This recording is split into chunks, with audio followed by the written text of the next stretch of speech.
Selamat malam. Vaksin Nusantara yang digagas mantan Menteri Kesehatan Dr. Terawan Agus Putranto kembali menuai kontroversi. Rabu kemarin sejumlah tokoh dan politisi secara sukarela menjadi relawan uji klinis fase kedua. Padahal Badan POM menolak hasil uji klinis fase pertama karena dinilai belum sesuai kaidah penelitian. Ada apa dengan vaksin Nusantara? Inilah Rosi. Heboh vaksin Nusantara. Jadi saya ikut uji klinik tingkat 2. Ini karena saya sangat bangga dan mencintai hasil karya Indonesia yang terbaik. Ini vaksin Nusantara. Saya pertama kali, insya Allah berhasil. Paling tidak kalau untuk mengatasi yang autoimun ataupun yang komorbid berat maupun yang memang terkendala dengan vaksin-vaksin yang lain, ini menjadi sebuah solusi.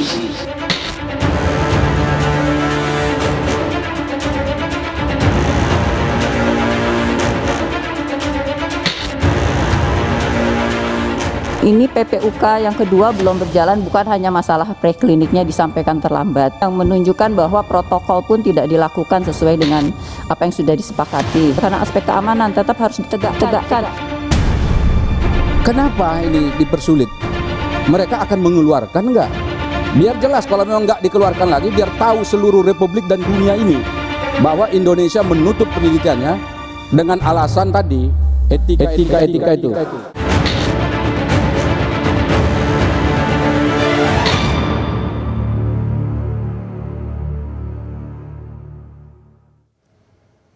Tim peneliti vaksin Nusantara mengklaim mampu menciptakan antibodi atau daya kekebalan tubuh yang bertahan hingga seumur hidup.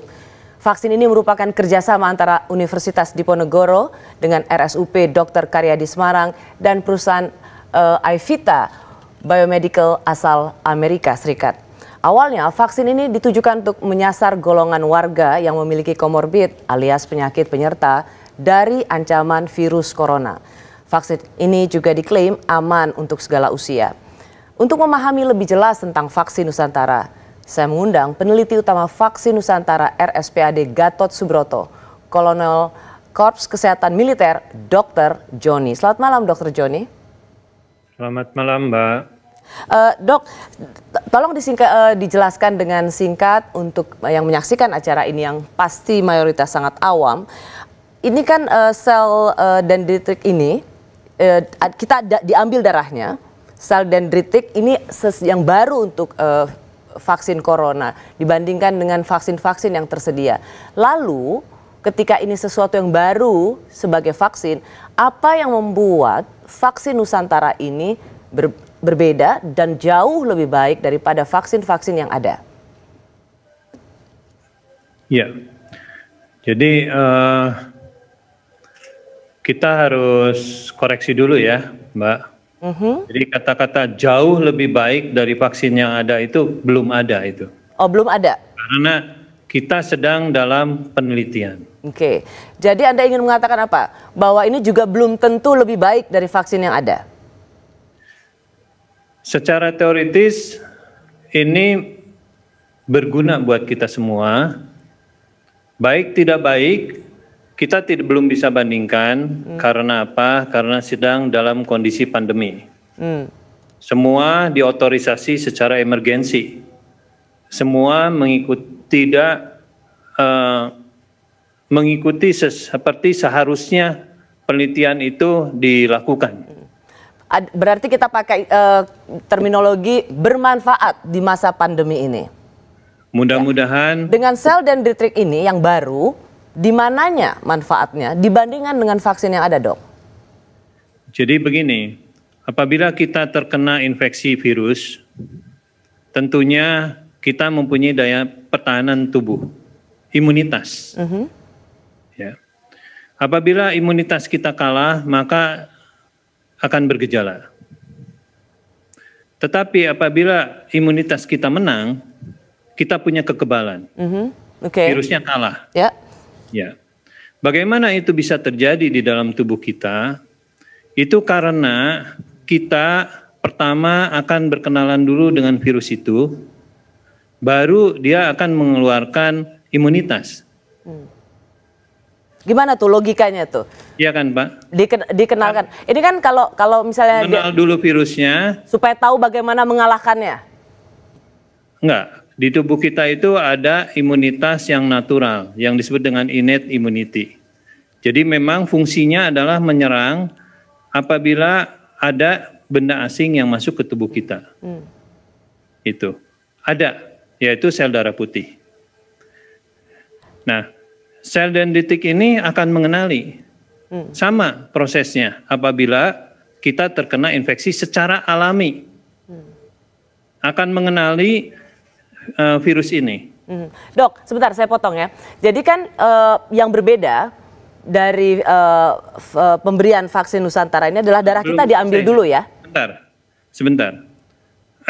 Kan antigen atau virus masuk ke tubuh kita mengenali, kemudian sel dendritik mempunyai pengenalan terhadap virus itu. Kemudian dia akan memberikan sinyal kepada sel darah putih yang lain untuk mengeluarkan imunitas seluler maupun imunitas humoral yang spesifik terhadap virus itu.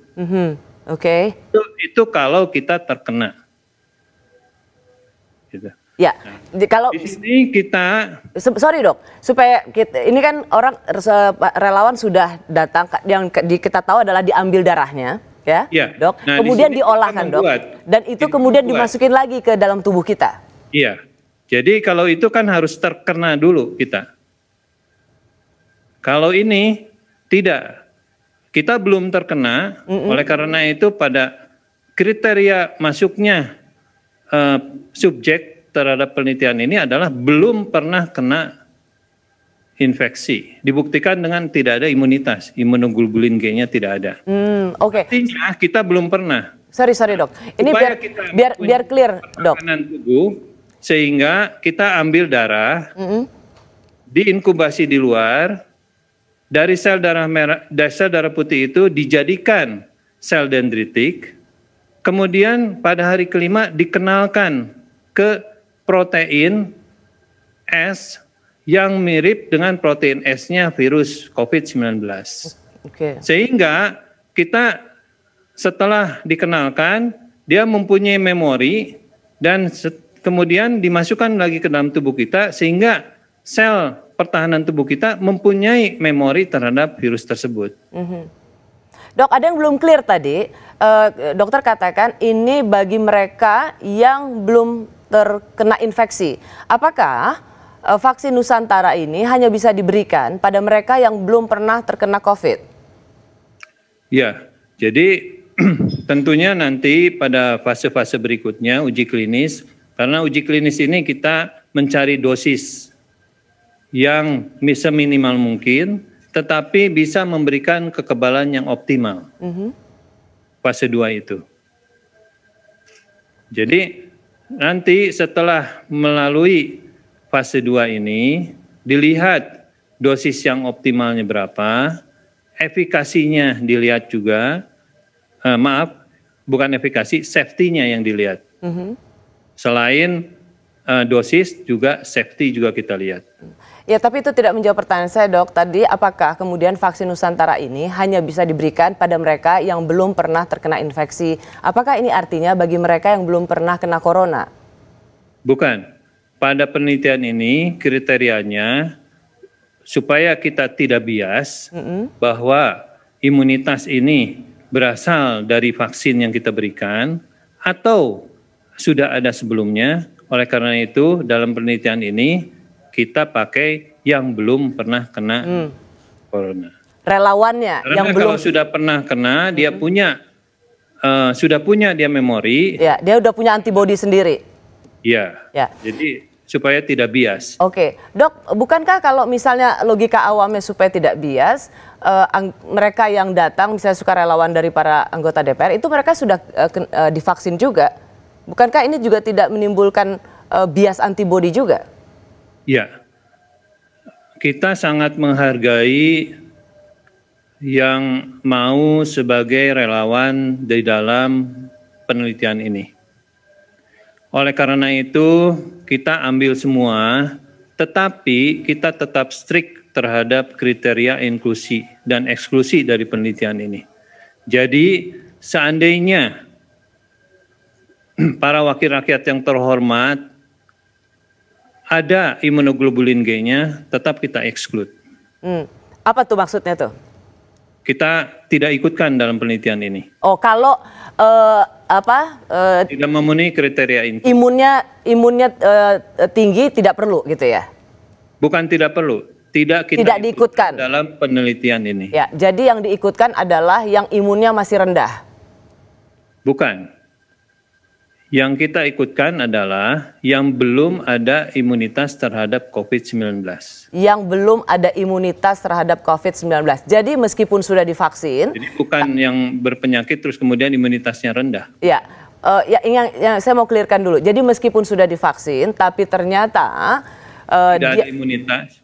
Daya imunitasnya terhadap COVID ini rendah, meskipun sudah divaksin nggak apa-apa. Dia tetap diikutsertakan dalam uji klinis kedua ini. Karena di kriteria eksklusi kita syaratnya adalah tidak pernah divaksin sebelumnya. Sorry? Karena syarat dari penelitian kita adalah tidak pernah divaksin sebelumnya. Tapi anggota DPR yang menjadi sukarelawan mereka pernah divaksin, dokter? Iya, betul. Karena kemarin itu kan kita screening, Mbak. Bukan penyuntikan. Bukan penyuntikan vaksin. Jadi begitu di screening dulu belum tentu akan disuntikan kembali. Betul. Dok, pertanyaan belum tentu bisa ikut. Ya, Dok, pertanyaan saya adalah apakah ini kan dari diambil darahnya dan kemudian akan disuntikan kembali, itu durasinya berapa lama? 5 hari, 7 hari? Kita ambil misalnya hari ini, hari ini hari Kamis, kita suntikan lagi hari Jumat. Berapa hari itu berarti? 8. Oh, Jumat depan maksudnya. Betul. Ya, bukan hari Jumat besok. Betul. Oke, 8 hari. Menurut dokter sebagai peneliti utama, apakah di tengah kecepatan kita membutuhkan vaksin, desain pembuatan vaksin seperti ini adalah yang ideal untuk massal, atau sesungguhnya desain vaksin ini adalah sesuatu yang bersifat lebih custom made? Mereka yang punya komorbid atau mereka yang punya penyakit berat, sehingga mereka juga yang selama ini dengan vaksin-vaksin yang ada tidak bisa mendapat vaksinasi, tapi dengan vaksin corona ini mereka tetap bisa diikutsertakan. Ya, secara teoritis nantinya semua orang bisa divaksin ini. Karena apa? Karena kita menggunakan sel darah kita sendiri yang dimasukin ke dalam tubuh kita sendiri. Ya, oke. Jadi ini istilahnya otologus. Ya, tapi di tengah kita butuh cepat, kan vaksin yang ada ini sekarang langsung 1 hari 5.000, 7.000, apakah dan langsung sekali suntik. Ada periode lagi 2 minggu atau sebulan berikutnya. Apakah dengan metode seperti ini cukup memadai untuk vaksinasi massal? Ya, jadi kalau masalah itu saya kira Mbak, ini yang penting adalah buktikan dulu bahwa ini vaksin bermanfaat. Itu yang ingin Anda utarakan ya? Ya, itu buktikan dulu bahwa vaksin ini bermanfaat. Oleh karena itu kita lakukan uji klinis. Oke. Kemudian setelah itu soal nanti diproduksi massal atau tidak, itu tergantung fasilitas yang ada. Dokter Joni. Fasilitasnya diperbanyak, tentu kita bisa bikin banyak. Dokter Joni, kita berharap dan kita sedang menunggu prosesnya bahwa ini bermanfaat. Tetapi bagaimana dengan penilaian tidak memenuhi aspek pemenuhan cara produksi yang baik atau GMP, tidak memenuhi aspek cara berlaboratorium yang baik, aspek pemenuhan cara uji klinik yang baik. Dari 2 aspek itu disebutkan bahwa produk vaksin Nusantara ini tidak dibuat dalam kondisi steril. Sebagai peneliti utama vaksin Nusantara, bagaimana Anda menjawab penilaian ini? Ya, jadi saya sangat berterima kasih atas komentar-komentar itu dan tidak dalam kapasitas di sini saya menjawab, tetapi menurut saya itu adalah sumbangsi daripada teman-teman sejawat maupun orang lain yang mungkin tetapi hanya caranya saja mengkritik. Tetapi buat saya itu adalah sesuatu yang mengingatkan kita bahwa penelitian itu harus dilakukan secara jujur. Ya, secara jujur, tidak ada kebohongan dan tidak ada manipulasi data di situ. Jadi artinya selain itu, artinya Dok, maaf, ketika ada penilaian bahwa tidak memenuhi aspek pemenuhan cara produksi yang baik, ini kan tentang pembuatan vaksin yang harus diproduksi dengan baik. Karena betul, kalau tidak itu akan fatal. Kalau ini ditujukan pada vaksin Nusantara sebagai jawaban profesional dan etik dari seorang peneliti utama, bagaimana menjelaskannya? Ya, tentunya di dalam penelitian itu ada kaidah-kaidah. Ada kaidah-kaidah etik, ada kaidah-kaidah penelitian. Yang tentunya ini adalah suatu penelitian yang sangat besar, yang skalanya demi kepentingan bangsa dan negara, dan juga yang dipertaruhkan adalah TNI, termasuk TNI AD, termasuk RSPAD, bukan diri saya sendiri. Oh, Anda memasukkan yang dipertaruhkan adalah TNI Angkatan Darat? Betul. Jadi kita akan berusaha mentaati semua tahapan-tahapan penelitian dengan baik, walaupun semuanya kita lakukan dengan cepat karena kita ingin ada vaksin yang bisa mengcover seandainya kita kekurangan vaksin. Ya. Termasuk penilaian bahwa sesungguhnya belum boleh masuk ke uji klinis kedua karena uji klinis 1 dianggap masih ada mereka yang mendapat penyakit ikutan atau akibat dari vaksinasi. Ya, jadi memang pada waktu kita diberikan tugas, tentunya kita melihat. Pada waktu pertama saya mendapatkan tugas ini, saya melihat dasar daripada pembuatan vaksin ini seperti apa. Gitu. Apakah, terus terang, saya adalah bukan ahli imunologi. Oke. Betul. Dan tentunya saya harus belajar lagi.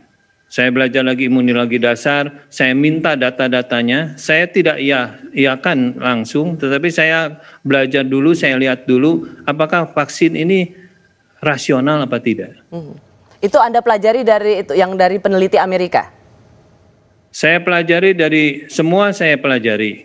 Termasuk saya lihat kalau memang ini sudah ada listing di WHO, saya buka WHO, saya lihat ada di nomor berapa vaksin ini. Kalau Mbak buka di WHO ada di nomor 52. Artinya apakah kita yang pertama masuk akal apa enggak sih ini dilakukan. Yang kedua tentunya ini kredibilitasnya gimana? Persis, Dok. Itu yang memang apakah kalau di WHO itu sudah ada listingnya terus kita ragukan? Oke. Jadi Anda melihat bahwa selama ini penilaian misalnya tidak memenuhi aspek pemenuhan cara produksi, GMP dan lain sebagainya itu sesungguhnya tidak seperti yang dituduhkan karena terbukti 52 listing WHO. Kalau buat saya bukan tuduhan, Mbak. Penilaian? Bukan. Apa? Itu adalah motivasi saya supaya saya berbuat sejujur-jujurnya, berbuat apa adanya, dan jangan seperti yang dituduhkan. Oke, meskipun sebenarnya agak nggak ada hubungannya sih Pak dengan Bapak. Pak Joni ini bukan tentang pribadi Bapak, ini tentang proses penelitian keseluruhannya. Itu esensi dalam penelitian. Betul. Karena itu sebenarnya kita ingin mendukung proses vaksin Nusantara, tapi kan yang ingin juga diketahui yang paling penting bermanfaat itu adalah menyelamatkan nyawa manusia. Baik, Dokter. Ini tidak akan sembarangan gitu. Itu janji dari tim peneliti utama. Saya mau tanya sedikit saja, Dr. Joni, apakah Anda melihat proses vaksin Nusantara ini atau apapun itu namanya yang bekerja sama dengan perusahaan di Amerika, itu Anda percaya pada proses sainsnya atau kehebatan seorang dokter terawan? Proses sains, Mbak. Proses sains. Proses sains kita pelajari dulu dasar-dasar ilmiahnya apa, kemudian kita lihat prosesnya seperti apa. Apakah ini memenuhi good manufacturing practice, artinya dia standarnya internasional apa tidak.